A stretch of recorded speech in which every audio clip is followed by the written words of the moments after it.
I am here with Bart Crow. Why howdy.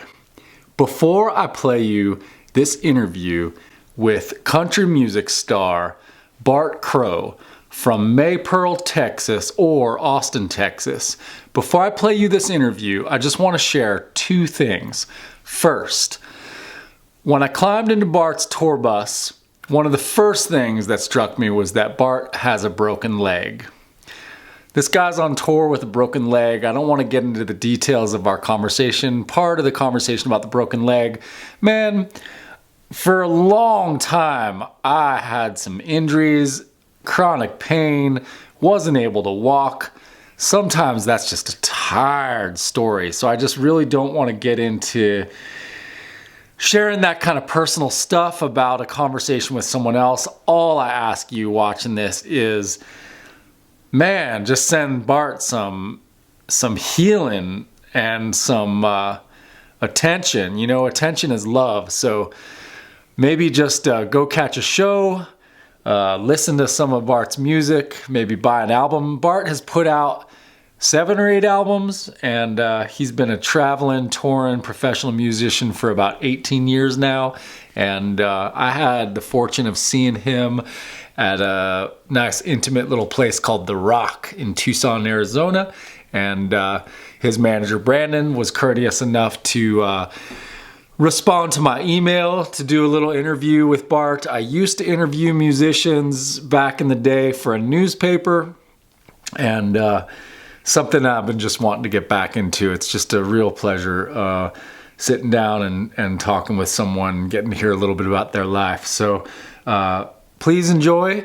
The second thing, right before I was going to interview Bart that day, I just was listening to his music all day. And, you know, it's always interesting when you just kind of like sit back and listen to someone and really pay attention. And as I was listening, I kept hearing Tom Petty and just kept hearing hints of Tom Petty.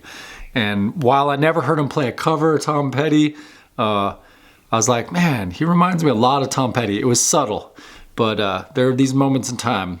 And so I asked him about that, and there's an interesting part of that in the show.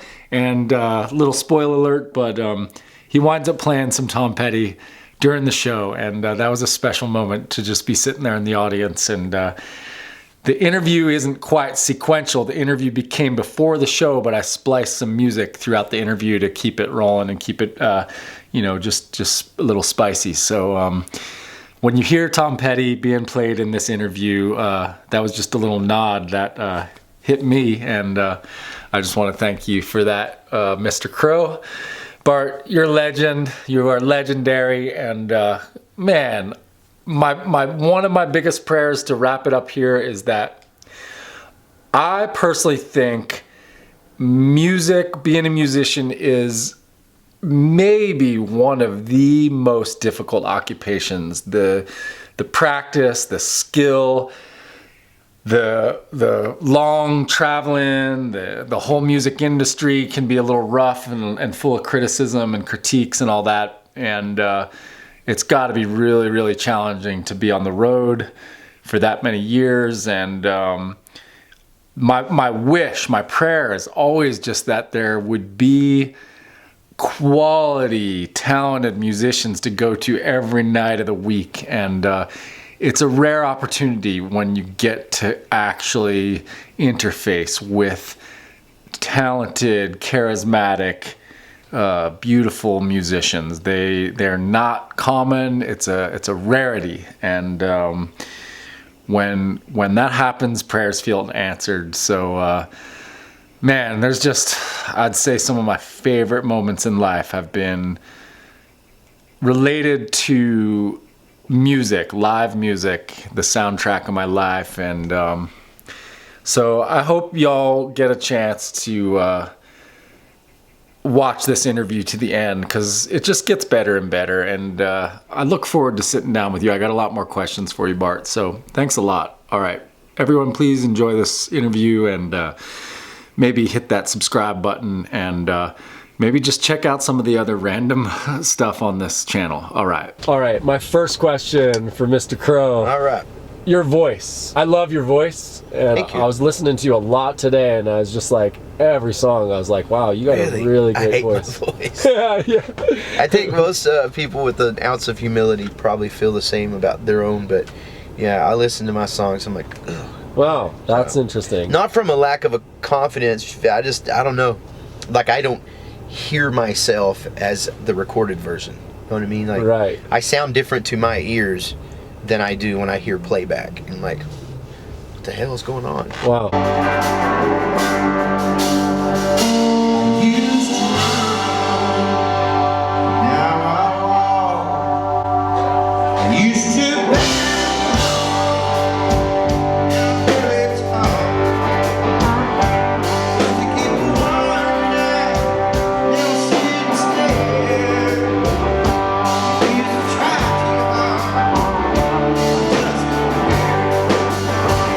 I would hear like sometimes like a Tom, like when you sing in a higher range, it would remind me of Tom Petty.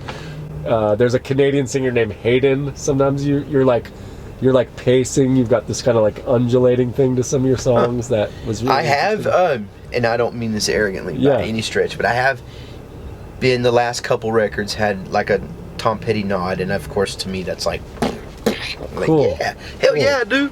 But I don't know if I do. But Yeah. I take that as a huge compliment. Cool, man. Yeah.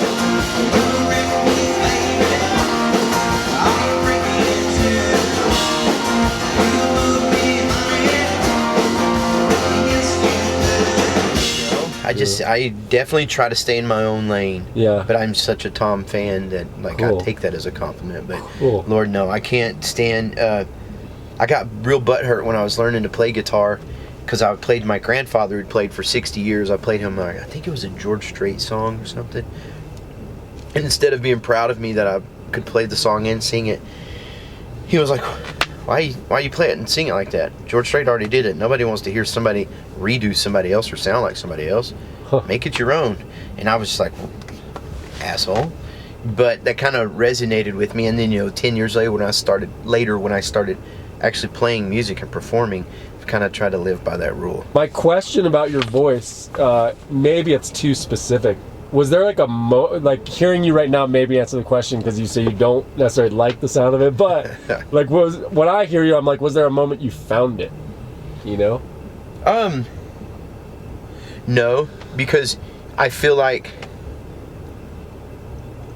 we are a live band. We tour. That's what we do. I've been doing it 18 years and I have 7 or 8 records. So there's only minimal time in studio for me. If you think about making a record for a couple weeks versus the whole year of touring. And so I think I don't even think about it on the live show, but then when you get in the studio to make a record, you're under the microscope, everything's so mic'd loud and you can't sing the same way, and I get my ass kicked when I'm in the studio. But I go in there, used to get kind of frustrated, but the last 2 records I've made, I feel like I was very comfortable, and I've actually on this past EP that I released last year, a lot of my older friends that have been around since day one and some people in the music business that I have a lot of respect for complimented like that's the best my vocals had sound. So I don't know, maybe it's just being 43, maybe the natural changes. But that also was a thing, I made the Dandelion record and the Parade record with one group of guys and producers, and they were a little too stringent about sing this way, drop this note, do this, and that's not me. And it was just getting in my head and just very not fun in those days of that. Then when we were just singing and having a good time, that's when it was fun. And so with this guy Nick J that I have done 2 records with, about to release the second one and about to go back in the studio, start the third one with him. That was my number one thing. Let me sing how I sing. Now work me and let's get the best take, but let me sing how I sing. Cool. And I don't know how that is, but Yeah. I know it's not, I naturally don't sing like falsetto. But so take what I do and let's find the best version of it. Okay. But don't try to reinvent my wheel. Yeah. Cool. That's kind of, I don't know. Nice. That's how I feel about it Cool. at this point. Can you just like, this has to do with your town where you were brought up, Maypearl? Yeah.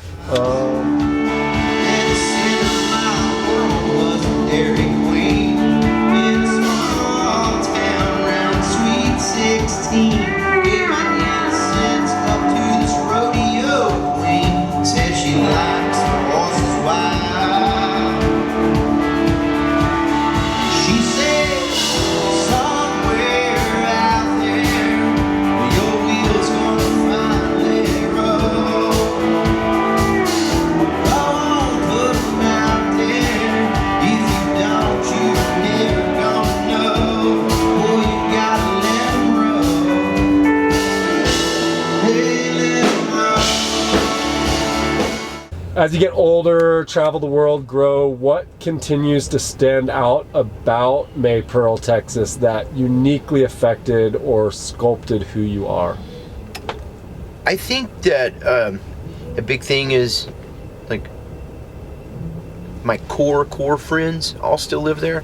I mean, I have really wonderful friends that I've made, and a handful through music, a lot through this band, you know, as far as being members of this band over the years. I would say some of my closest friends, and I moved to Austin in 06. So my life's been chapters. Like, I grew up in Maypearl, then I was in the Army for 2.5 years. So I got all my buds that I grew up with. Then I've got this probably just only a half dozen, but this little group from our time in the military in the mid-90s that I'm still really close with. Then I went to college, and then I've got this group of probably half dozen buddies, guys and girls that we were just really tight in that time of our life that we're still friends with, you know, 20 years later. Mm.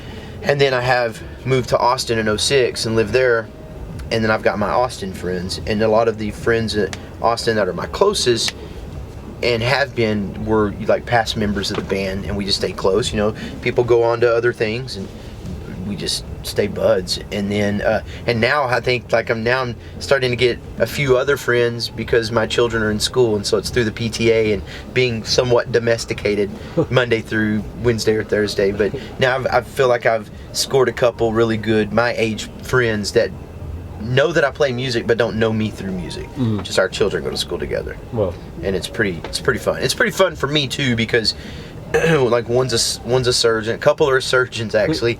Another one's a college coach, and it's just neat to have people from other walks of life, because I don't know a lot. I know everybody in the Texas music scene, but I don't know everybody. I'm not in circles, I'm not in cliques, but I'm acquaintances with everyone.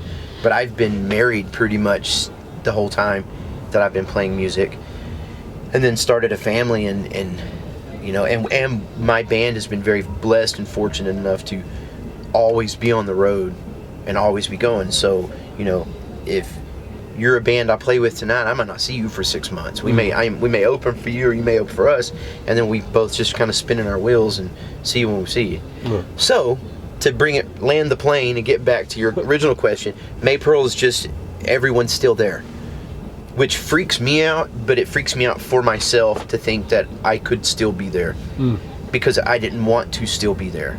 I always wanted to be able to go back to it, and I accomplished that. Wow. And when I do go home, which is only 2.5 hours from my house in Austin, so it's not like a big to-do of packing up and planning. But when I do, I catch myself pushing the gas a little harder when I get close, because I can see my buds, I can see my parents, I see my in-laws, and all my friends. And then, you know, you exit off 35, whether it's 35W or E, and it's just 10 miles, and you're just in, you know, in farm country, and it's not busy. It's real chill, and I'm just Bart. So, wow. And not that I'm like, I didn't mean to perceive that, like, please don't perceive that as like, you know, some superstar, because nobody knows who I am. Especially, that's another thing I love about going to my kids' school and meeting those parents. They don't know me from Adam, and you know, they've come out to shows now and they appreciate it, and like, thank God, or at least they tell me to my face they like it, and we've all become friends. But I still have all my buds, like I say, back home, that I'm just Bart. Even the young kids who are all graduating high school now, or they're freshmen and sophomores in college, I love when they'll text me or write me through social media or tell their parents, they'll send me texts, and they'll be like, you know, oh my God, my new friend is just worships Bart. And I'm like, Bart, it's just Bart. So I like that. I love that a lot.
I like that. I like what you said about like that you can go home. You know, some people leave home and home doesn't exist anymore. You know, so You know, I don't know many people like that until I moved to Austin. And for instance, one of the guys that I became really good buds with, one of the dads, our sons were in kindergarten, first, second, third grade, and he and his wife, he was from Michigan, she's from North Texas. They lived somewhere else. Then they lived in Austin for several years, and then they just decided to move to Florida. And I'm like, man, I don't know a lot of people like that, and I didn't come from an area where people do that. Maypearl, it's anchors away, you know, everyone's there. I was just a little bit different, although all my family's still around there. And I don't know. And it's not because I was better, it just my mind was just thinking about other stuff. And I feel like for a long time, and even now, my friends who still live there are proud of me, and then we get to send, you know, stupid text messages and stuff, and everybody's doing their own thing. It's not like nobody's doing, I hope I'm selling this correctly. I'm not putting myself up here. But yeah, I love that I can go home, but I always wanted to live in Austin or somewhere, and we live right in the heart of Austin. Wow. So when we go home, it's very much like, okay, because we're in Austin, or we go to Maypearl, and there's, you know, the nearest house is 2 miles, 3 miles away, and that's just on a Blacktop County road. Wow. This is a hard question for me to ask because it has to do with like a little bit of my personal place where I'm at in my life right now, where like a lot of heartbreak, like trying to find that like happiness with being alone, but often being lonely and often being real frustrated with what seems like finding a quality person, and also having been a piece of shit and hurt people in the past too. Yeah. And then knowing a lot of men in my life who are like maybe experiencing like a lot of what seems like neglect, loneliness. Like it seems like men kind of are like, it's like the last frontier, the people we can kind of just trash on, you know?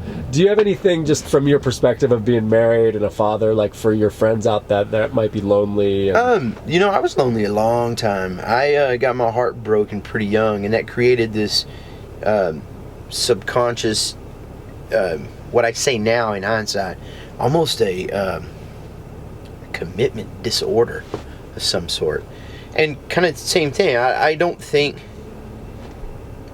I wasn't a piece of shit, but I was a single rambling man and having fun. But then I was in some relationships, and I off the cuff can't think that I was shitty. I just wasn't able to commit, and I didn't know, I wasn't mature enough to be like, look, here's where I am. So it would just kind of like, things would just fade and fall apart, or hey, I'm moving. I'm like, well, you're moving? What about us? Well, I'm moving. You know, because I went back and forth to Maypearl and Stephenville were on school. So I don't think I was ever a piece of shit. I think I had issues just committing and sticking to it. But I never lied, and I never said, I'm all yours, and then went out and, you know, fooled around or did any crap like that.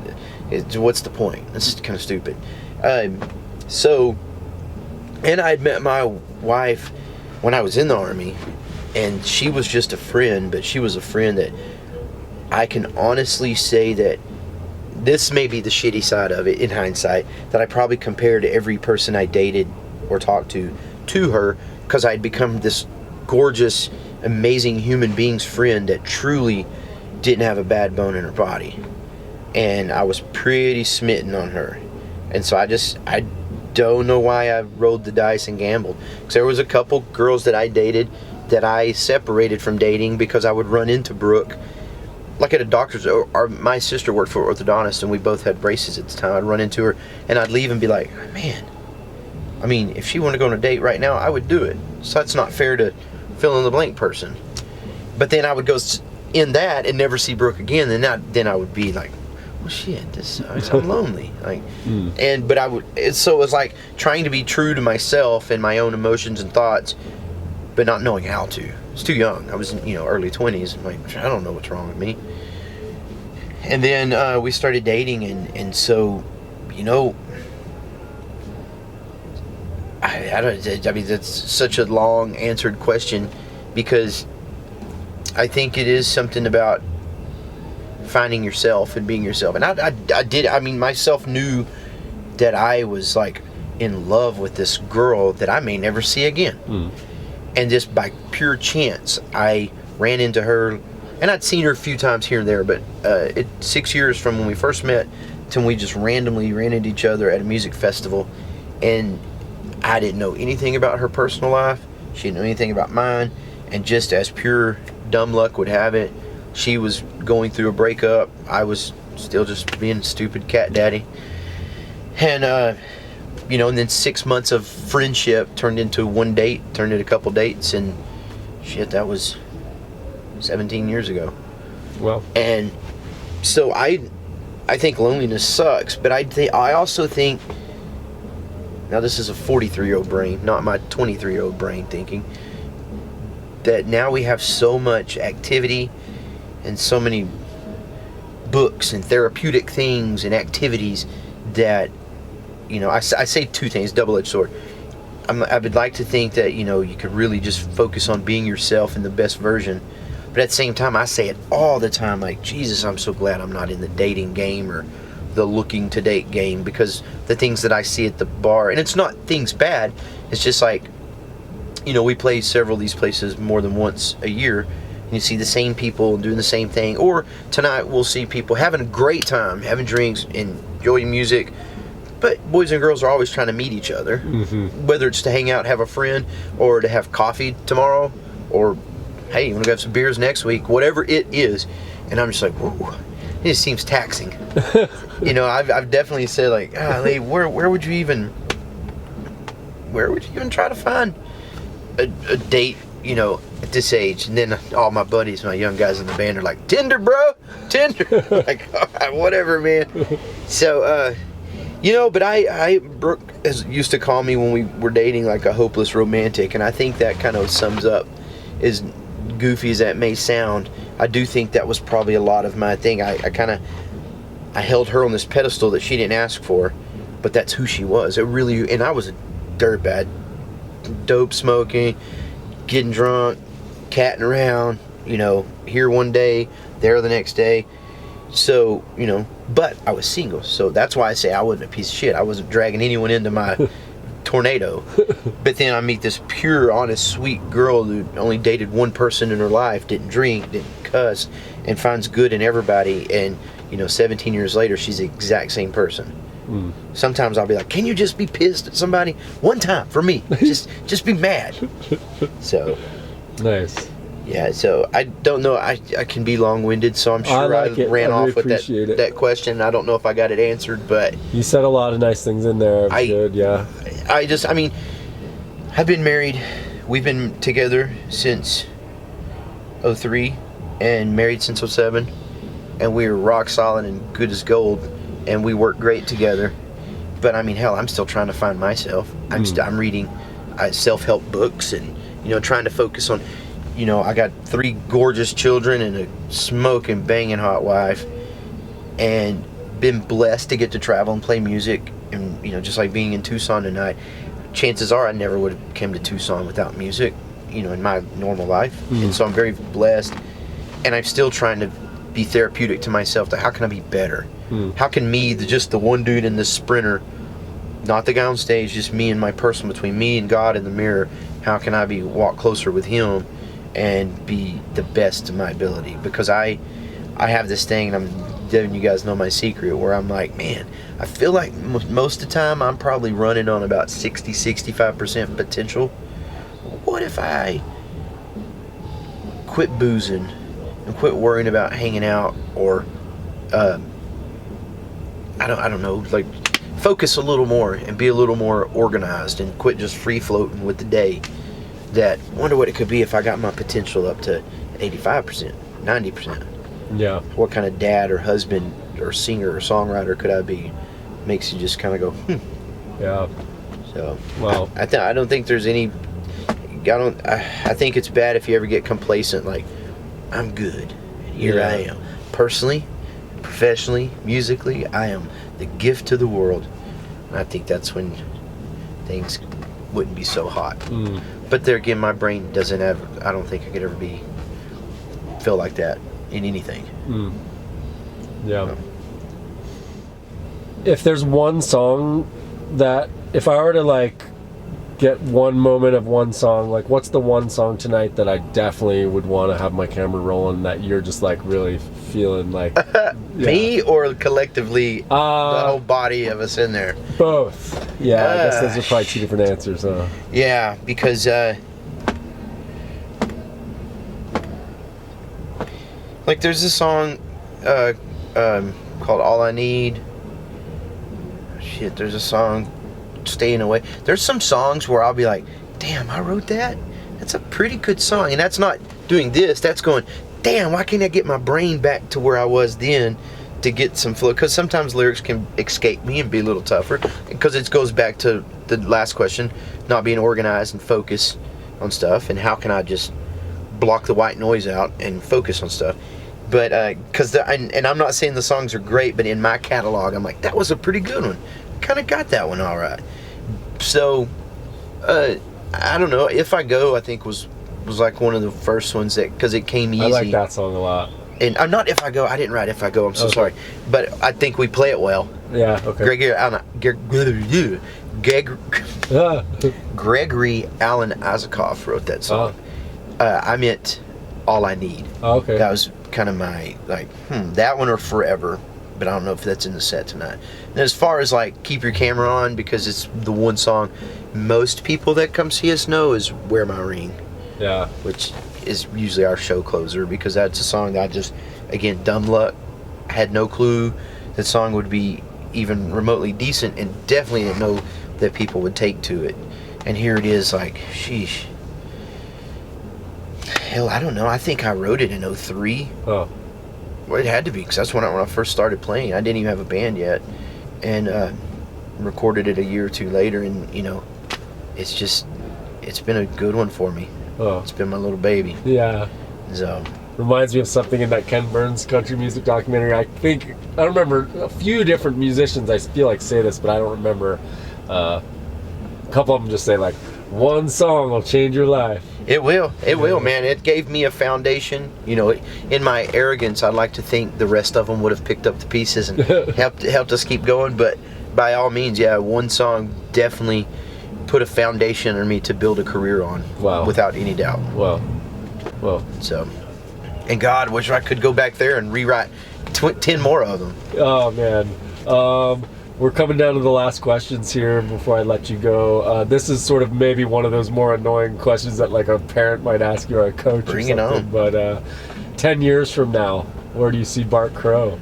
Hopefully still walking. Yeah.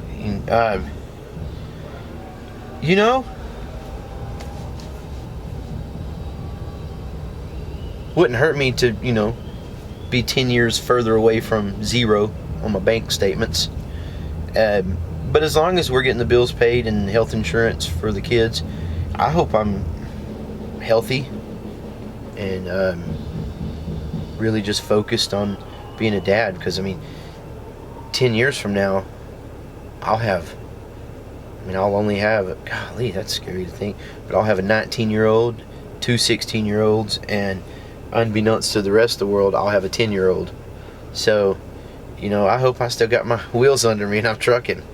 And, you know, and I hope people still show up and pay the money and spend their time and take the time to listen. And I hope that by then, even the people who listen to us, our fans and friends, are 10 years older, where not every single thing you put out in the market is just ridiculed and massacred and scrutinized. Maybe just, well, the kids still say take a chill pill and just ride it out. Just listen to the music that we spend time and effort and money playing, because it's a two-way street. I'm mega grateful that people show up, because I couldn't do this without them. 100%. Yeah. But we also do it, and it takes a lot to do it. So people showing up, buying merch, high-fiving, singing along, man, it's just the biggest payoff for it. It really is. And it allows us to keep oiling the machine. Dude, thanks so much for your time. Thank you, Jason. I appreciate it. It's really a pleasure to Thank meet you. you. And yeah, really Yeah, awesome, buddy. man. Thanks. Yeah, I'm going to turn the camera off. Cool.